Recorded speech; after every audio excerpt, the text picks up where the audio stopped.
Hi, I'm Kirsten Murphy, Executive Director of the Vermont Developmental Disabilities Council, and this is a short presentation on a report created by a committee convened under Act 69, Section 5. This is a report about the housing needs of people who receive developmental disability services. The report was titled The Road Home, a plan for creating permanent, affordable, and service-supported housing for Vermonters who participate in developmental disability services. Section 5 of Act 69 was very specific in what it wanted a committee to develop a plan around. Create a plan to develop housing for individuals who participate in developmental disability services. So those folks who are receiving Medicaid-funded home and community-based services. That plan needed to answer 4 questions. 1, how long would it take to get to 600 units? 600 new homes for people who are in that service system.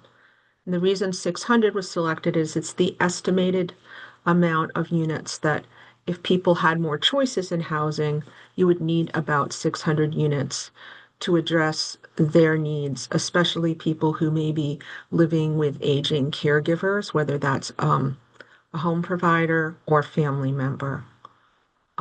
Then they wanted to know, number 2, what would it cost to create those 600 units? Number 3, are there state policies that need to change? Because those policies are a barrier to moving this housing development forward. And number 4, will the plan address the full range of support needs for this group of people, which is a very diverse group of people, ranging from folks who are relatively independent to people who may have very specific communication differences and may need support or may need support 24/7 around the clock. So who sat on this committee? It was a small, lean committee, had a very compressed amount of time to do its work. This presentation was originally created for the State Program Standing Committee for Developmental Services. So I call out some folks who are very familiar to that committee. Max Barrows represented Self Advocates and Green Mountain Self Advocates. Collins Twing was from the Developmental Disabilities Housing Initiative, a parent-led group. Gloria Quinn is the Executive Director of Upper Valley Services, and she was there to represent the agency perspective. I was there representing the Developmental Disabilities Council, and I was chosen to chair the committee. Jennifer Garabedian was the representative of the Commissioner of the Department of Aging, Disability Aging, and Independent Living. There are also 2 lawmakers, which is typical of a committee that's created by the legislature to do a short-term study like this.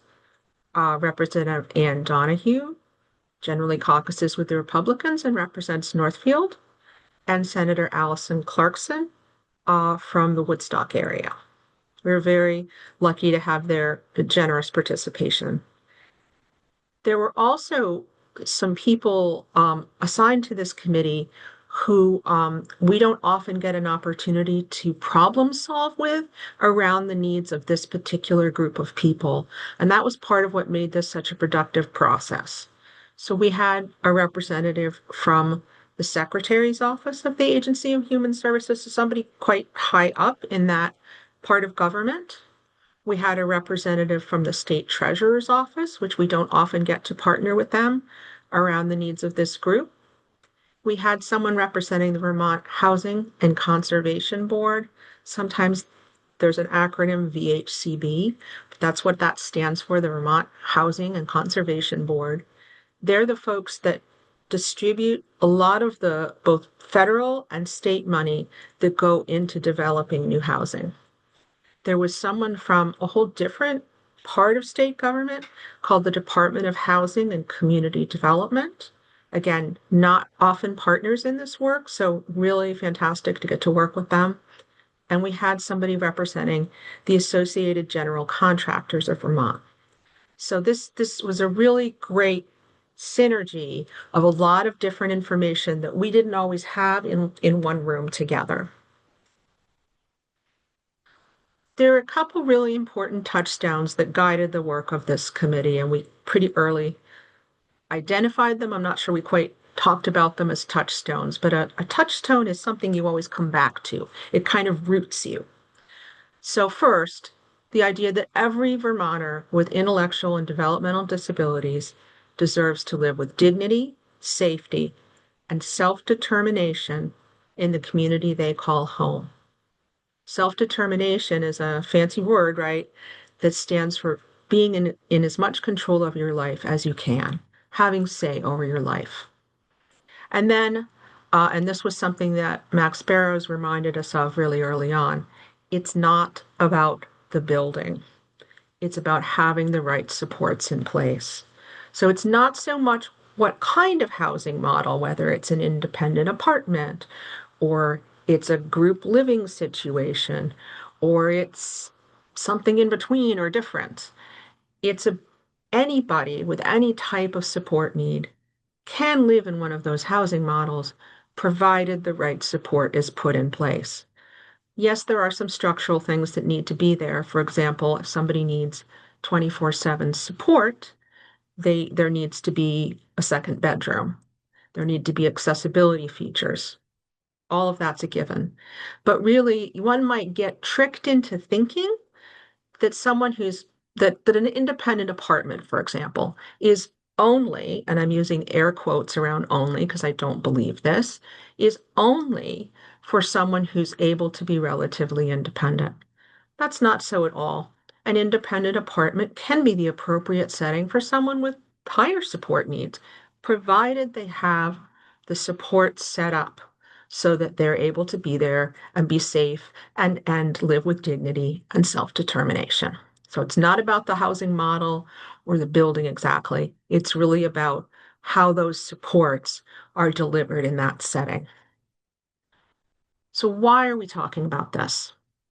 And here I have a picture of a pie graph.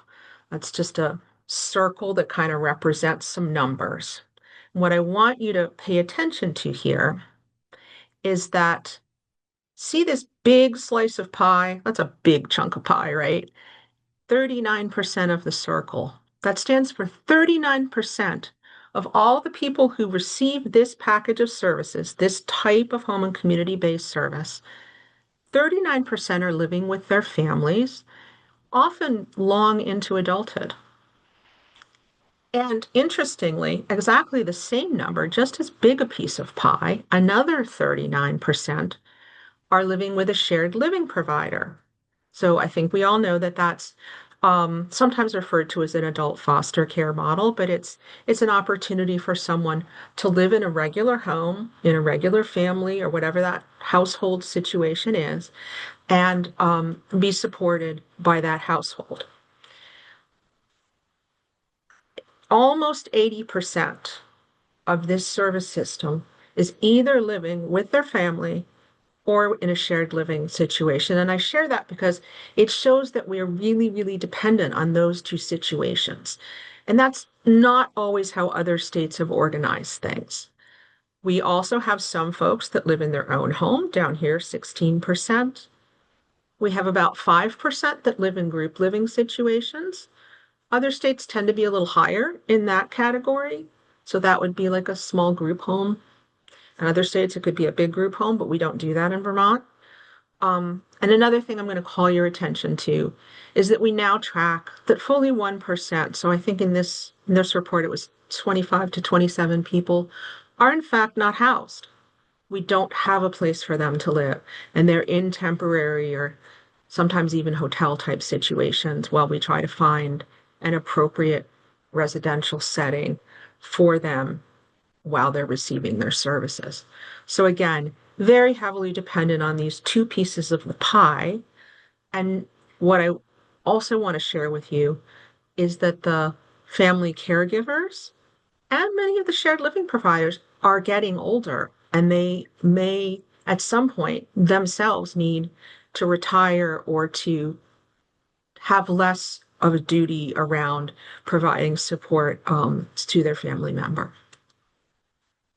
The reason we're talking about this again is that the world has really changed a lot since we first set up Vermont's Developmental Disability Services System. Vermont was an early adopter, came out early in creating a community-based situation where people lived in regular homes all across Vermont. But now we're many years beyond that, over 30 years, and there are fewer Vermonters who want to be shared living providers. There are maybe a variety of reasons for that. The stipend that people can earn doing that hasn't necessarily, it's not as generous maybe as it used to be. Also, for Vermonters who need to earn some money through using a part of their house to generate some income, there are other options now. And it may seem to some people that these are easier things like Airbnb or having a traveling healthcare provider. These might be easier ways to monetize, meaning make money off of a part of your house, than, what is a very intense type of relationship you might have with somebody who has an intellectual or developmental disability and essentially joins your household. Also, there are new rules like the Medicaid settings rule. These new rules make it much more clear than we knew 30 years ago that people are supposed to have choices about where they receive their services, where they live.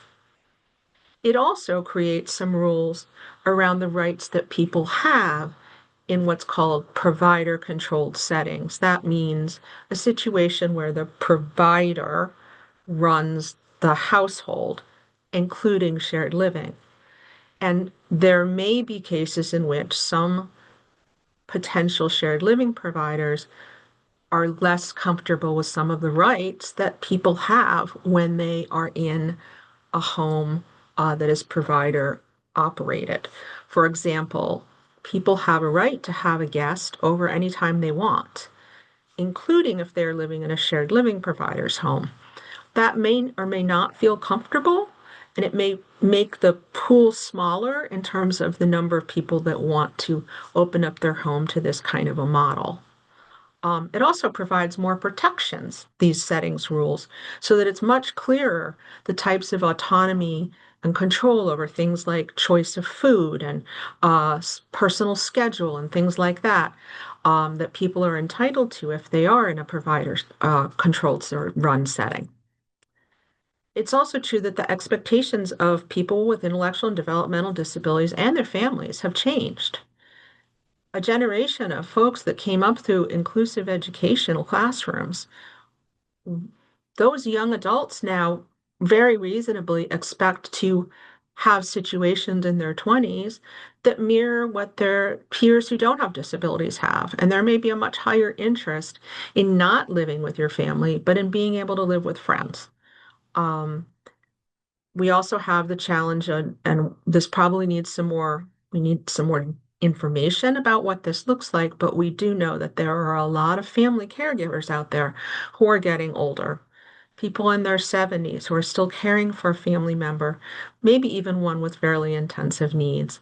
It might not be realistic for them to do that much longer. And yet the families are saying, we don't know where our son or daughter is going to go after we can't take care of them. And then all across the board, Vermonters are facing an affordable housing crisis at every level of pretty much every level of the market. So that is also part of what's creating this challenge that our system is facing. So let me just give you a quick overview of the Act 69 report. It mostly focuses on a 13-point plan. Now, the numbers aren't real important here, nothing magic about 13. But some of them have to do with how are you going to pay for this housing? That's critically important to figure out. A couple of them have to do with about the fact that we need better information or data around some of this housing and the near-term housing needs. A couple of others focus on that question of, are there any policy barriers, things that get in the way of creating this housing? And then another bunch of recommendations focus on how we're going to coordinate this effort.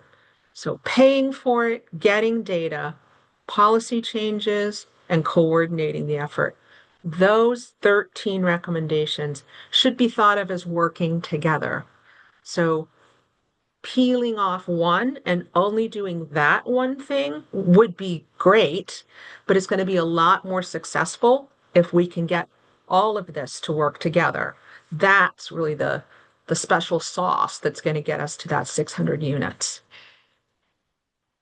The report also had spent some time also pulling back and commenting on the big picture issues that also impact housing for this population.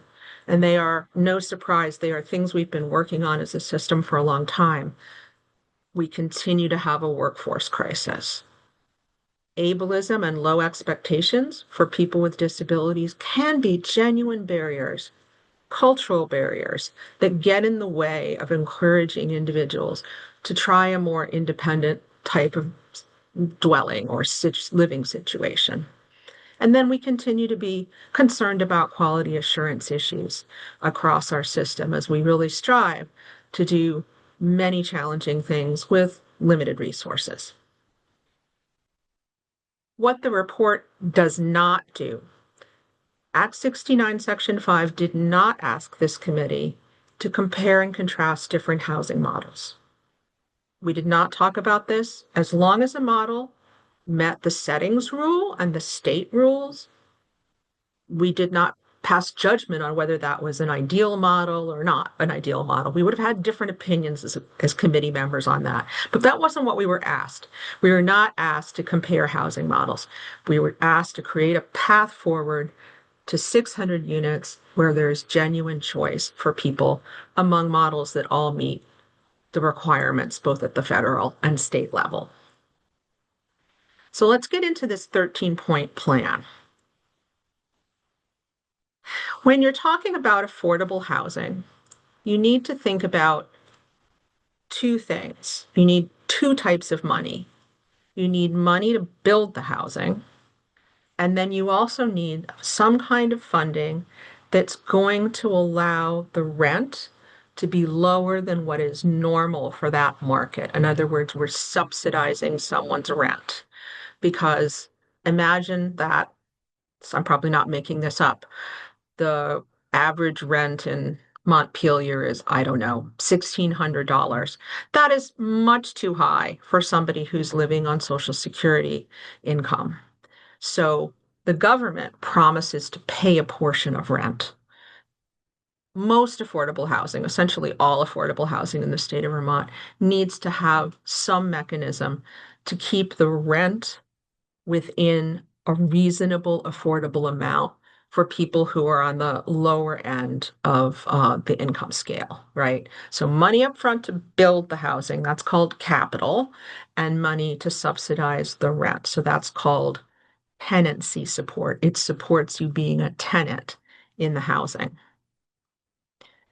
So the core financial recommendations in the report for how to pay for this housing.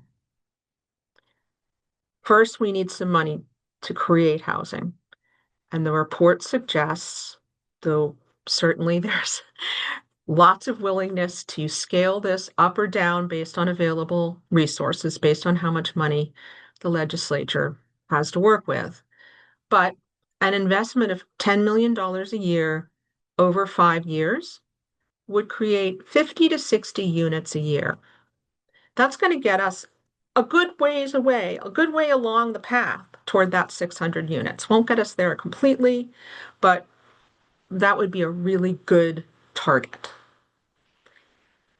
The report also suggests that it's very important Vermont apply to a special fund of federal money. That money isn't currently available, but it may become available again. Vermont did not apply for it in the past, I don't think. I'm not sure, and it can be pretty competitive, but it's some special money specifically for creating housing for people with disabilities in the most lowest income bracket. So Vermont really needs to try aggressively to get some of that funding if it becomes available. Second kind of bucket, remember, we also need to do something about tenancy support, making the rent more affordable. Ever since Hurricane Irene, Vermont has had a small number, about 80 right now, state-funded housing vouchers. Okay, a voucher is this promise that the government is going to pay part of the rent.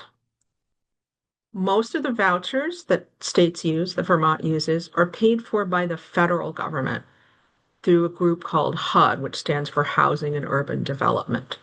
States get these federal vouchers and then they can spread them out around the people in the state who need them. But states can also fund their own vouchers.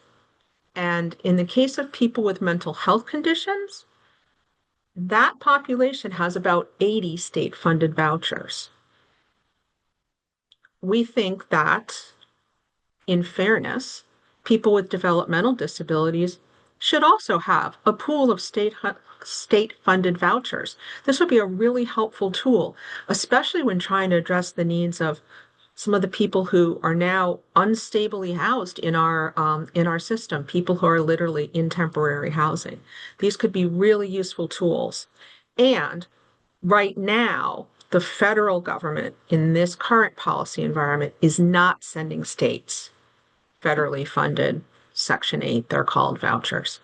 So in lieu of that, because there's that gap being created by the federal government not providing what it typically has, we really need to think about a pool of state-funded vouchers, and they're, as public benefits go, relatively affordable, not as expensive as the legislature finds for many other things, right? And then the other thing that we say in this section is that it's very important that this population of people, this group of folks, take fullest possible advantage of those federally funded vouchers, get on waiting lists, get in the queue. You could be offered some of those options in the future. For without pointing fingers or blaming anyone, because they're really truly not doing that. But there has been a tendency for people with intellectual and developmental disabilities in the DDS system, the Developmental Disability Service System, to be steered away from getting on the waiting lists for Section 8 federally funded vouchers. And those come in two flavors. Some are called housing choice vouchers. That's a voucher that is assigned to you when your name comes up on the waiting list and they say, John, here's your Section 8 voucher. You can go around to the town you want to live in, and if you can find a landlord that's willing to rent to you, this special promise called the voucher tells your new landlord the government's going to pay a piece of that rent every month. Those are the kind of vouchers that right now we're not seeing states getting from the federal government. But there are also vouchers that instead of being attached to a person, they're attached to an apartment or a unit of housing. And that apartment always comes with a promise of a rent subsidy. And when that tenant chooses to move out, that apartment becomes available with the promise of rent subsidy, and somebody next on the waiting list can have the opportunity to live in that apartment. So that, again, those are still around and come up and become available, not in huge numbers, but it is very important that people with IDD just get on these waiting lists, because you could be on the waiting list for a while and you don't necessarily know what is going to seem like a good choice for you in 3 years. You can always say no, thank you. I'm not interested right now. But you would have the opportunity to make that decision. And so for people that think there's even the slightest chance that they might want to live in a 1 or 2 bedroom apartment, you could get on this waiting list. In fact, we could do something in Vermont where we open those waiting lists up just for 90 days, just for people in this population, because they haven't always had an opportunity to sign up.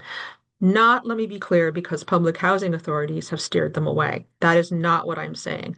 Public housing authorities have an obligation to be open to any kind of person who wants to sign up on their list, right? And has the right income profile. But our culture, families, sometimes service providers, Sometimes your neighbor, I don't know who, may have told you, oh, that's not the right kind of housing for you. This is ableism, right? This is making an assumption about what someone can and can't do.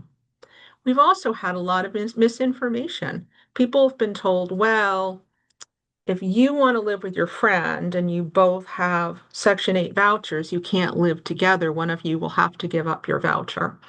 That isn't true. There's a workaround for that. Two people, two friends with disabilities, maybe, a couple that wants to live together. They could, in fact, each bring their Section 8 voucher to a two-bedroom unit. And there are even provisions within the Section 8 program where someone can actually have a second bedroom with a type of provider who can provide some of that round the clock or overnight support that you might need. So there are ways that this program can be used flexibly and meet the needs of our folks. All right. Remember, I said there are a couple of recommendations around getting better information. The best way to get information is not doing what we're doing right now, which is estimating. It's based on a math formula that we think based on how other states have used housing and the way different groups have migrated in housing in this population. We think it's about 600, but we don't know that for absolute sure. The best way to get that information is to ask people. And now, because everybody has a case manager, and we're working with two organizations, the very best way to find out what our near and intermediate term housing needs are as a state for this group is to make sure the case managers ask people, what do you want for housing now? What do you want for housing in 3 years? Is there anyone you want to live with? What do you imagine be the best kind of housing for you?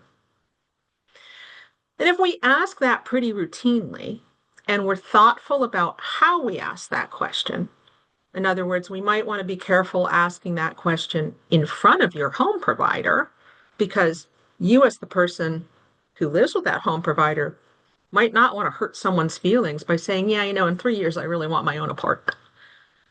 If we're thoughtful about that, over time, we will get a much more, it's called fine-grained, so really clear, specific information about how much housing we need. And the real gold standard for us is to then be able to map that need by county, because housing development is organized by county. This is organized with using that estimating formula.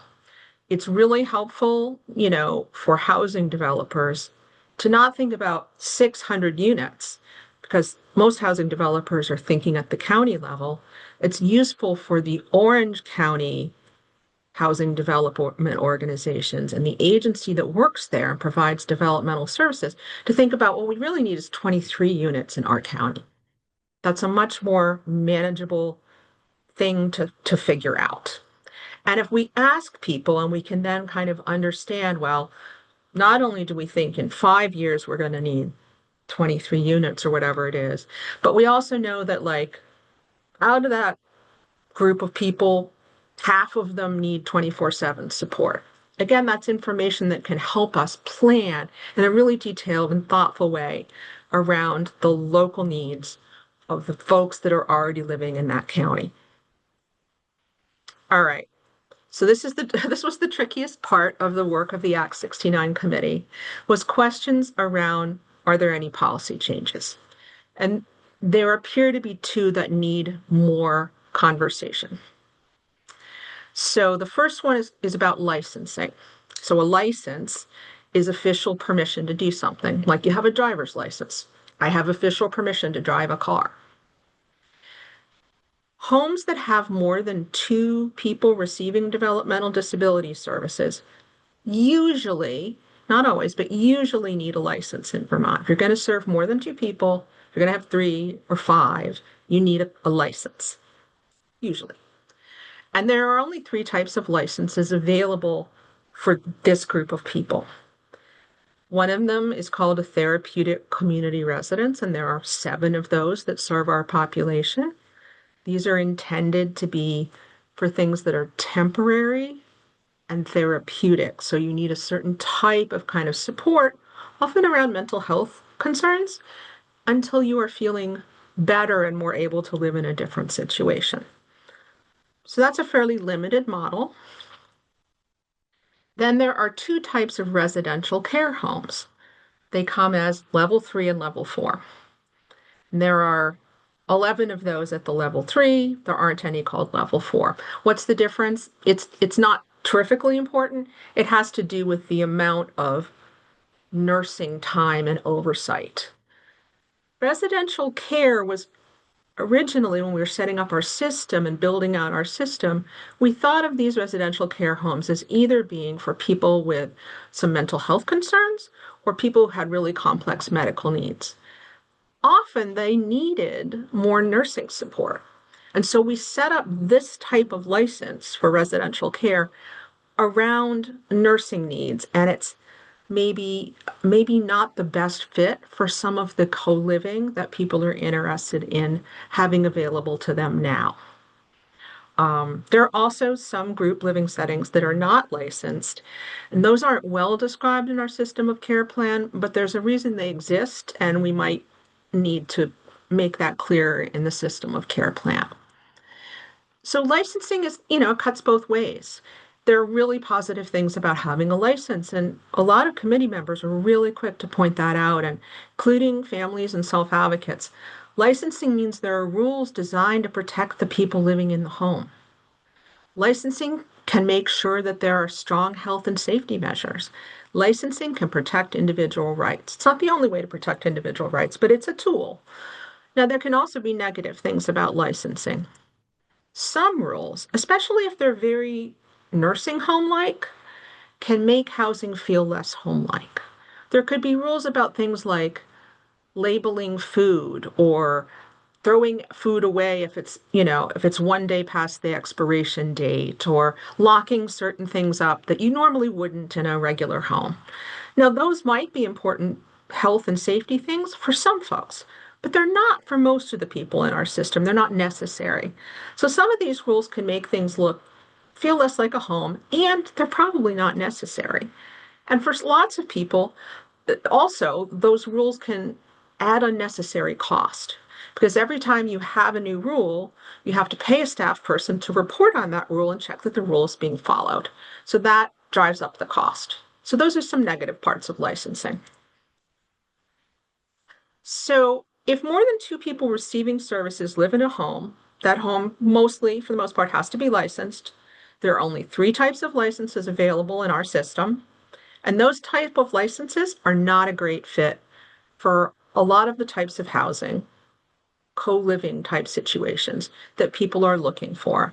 So the committee recommended, because this was a longer conversation and needed to bring in some other decision makers from the state, to fast track a study to figure out the best way to solve this problem.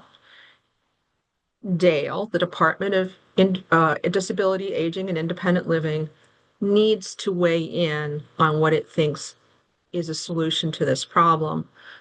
The legislature may also have something to say about that. Timing is such that we really need to have this conversation sooner rather than later. Last piece about licensing. Remember I mentioned that organization called the Vermont Housing and Conservation Board, VHCB. When that organization, which doles out the money to build the housing, when they invest in those types of housing, and they want to invest in housing for this population, they want to know, what kind of license is this building going to have? What's guaranteeing all the health and safety things that need to happen in this situation? They're interested in Dale having a more thoughtful conversation around, is there some other type of licensing that might be appropriate for some of the things that people are talking about developing? Second policy barrier, and I'll be quicker about this one, has to do with residences or dwellings, places to live, homes that aren't run by designated and specialized service agencies, the DAs and SSAs. Most group type settings in Vermont are run by the DAs and SSAs for this population. There are a few They are at this time all what's called an intentional community. Those are communities like Yellow House where people want to live and have a certain shared kind of group life together. Um, those privately run or non-agency run um, situations are not paid enough money to deliver the services that their residents need. They're just paid in a different way and at a lower rate. And there are complicated reasons for that, but it is likely that if we want to build more housing, we want to build it in 5 years, we are going to need more private groups to come in maybe and create some of the types of co-living, not necessarily intentional communities. It could be a group of people who want to have a residence where American Sign Language is the primary language. People might feel justifiably that they want to live in a home with their primary language. And the way to get there might be a private group that figures that out. We need to be able to pay groups that are not DA and SSA run in a way that's still fair and sustainable. There is a group working on that. The report says keep working on that. Figure it out soon. All right, last part of this 13-point plan is to think some about how we're going to coordinate this future housing development in the next 5 years. The report says that this committee was very successful, and there should be a similar advisory committee for the next 5 years to keep spurring on this effort. It also talks some about the need at the Agency of Human Services to make sure that they fill staff positions. There's a couple of different possible staff positions that could provide the support that the Agency of Human Services needs in order to get the job done from the state's perspective. Be important to make sure that that's funded. And then there's a special group of folks that some of us have been working with for a few years now called the Land Access and Opportunity Board. This is a group created by the legislature that is looking at how to make housing more available for certain types of disadvantaged groups, people of color, Abenaki here in Vermont, LGBTQIA folks, and also people with disabilities. That group is talking about creating a position for a housing navigator that works around populations that experience disability. That would be a very useful tool to helping to get this plan, which is working with a subset of folks with disabilities. That would be a really great thing to fund. And finally, we talk about the fact that this has to be a statewide effort. We've had some early adopters, again, out of the box, creating some pilot planning and then creating the housing that came out of some pilot planning grants. Upper Valley Services, a partnership with Champlain Housing Trust. I'm not going to be able to remember to name everyone, so I'm not trying to leave anyone out. But we really have to make sure that all of our agencies have the tools and support they need to take up housing as part of what they're thinking about as they work with their individuals that are in their on their client list, right? Because we don't want there to be just housing in Chittenden County for this population, or we forgot to deal with the folks in Rutland. We need it. There are people with the IDD living all over Vermont. We need housing for them all over Vermont. So let's go back to answering the legislature's questions with all of that background now. How long will it take to get to 600 units? The report says Vermont could be well on its way in 5 years. How much would this cost? Well, the report suggests somewhere between $56 and $61 million over 5 years. Well, that sounds like a lot of money, and it is. Not saying it isn't. Compared to many of the things that come before the legislature, that's the kind of numbers that the legislature works with. And remember, this is over 5 years. Are there state policies that need to change? Question 3. Probably. We need to address licensing and paying non-agency operated settings. Got to solve those two policy issues. And then, will the plan address the full range of support needs for this group? Yes, it will. Because if we plan carefully, coordinate efforts, and use good data, then we will make sure that we are building housing to address all of the very diverse support needs that our folks have. Remember, I said that then we talked a little bit about the big picture. All of this 13-point plan assumes that Vermont continues to invest in addressing these three big issues within the disability community generally. Workforce, we need to continue and expand initiatives aimed at increasing the number of well-trained direct support and residential services staff. Ableism, we need to support groups like Green Mountain Self Advocates to do their work widely across the state, talking about self-advocacy, the dignity of risk, disability rights, and the value of being fully included. We need to continue to fight lower expectations and ask our system to support people thoughtfully in what they themselves are looking for in their lives. And then quality assurance. Continue to build the developmental disability services system's capacity for quality monitoring. Share those results widely, transparently with state leaders, self-advocates, and family members, including attending to quality assurance in our shared living system. That will continue to be an important part of our system. We really need to make sure that it is of a quality that we can all feel really proud of. I'm just going to call attention to a couple of other items that are attached to the report, which I urge you to take a look at. Max Barrows provided a commentary on how does ableism impact housing, that it would be a really good piece to look at, short.